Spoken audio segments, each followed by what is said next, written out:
আপনারা একটি ব্যাপার লক্ষ্য করেছেন যে মানুষটি 50 কেজি চালের বস্তা কিনতে পারে, তিনি কিন্তু সেই চালের বস্তা মাথায় করে বাসায় নিয়ে যেতে পারেন না।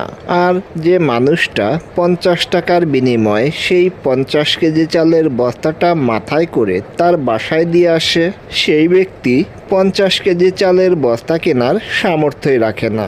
জীবন সবাইকে সবকিছু দেয় না, এটাই জীবনের সবচাইতে তেতো সত্য কথা। জীবন কাউকে সাফল্য দেয় তো শান্তি দেয় না, কাউকে ভালোবাসা দেয় তো সময় কেড়ে নেয়। আবার কারো কাছে অফুরন্ত সময় থাকার পরেও জীবনে এক বিন্দু ভালোবাসা নেই। কেউ কেউ তো আছে জীবনে কোনো কিছু না পেয়েও মুচকি হাসি দিয়ে তৃপ্তির ঢেকুর তোলে। আসলে জীবনের সবচেয়ে বড় সত্য কথা হলো, জীবনের প্রশান্তি কিন্তু পাওয়ার মধ্যে নয়। জীবনের মানে কিন্তু শুধু পাওয়া নয়, জীবনের মানে হলো যা পেয়েছি তাই নিয়ে বেঁচে থাকার চেষ্টা।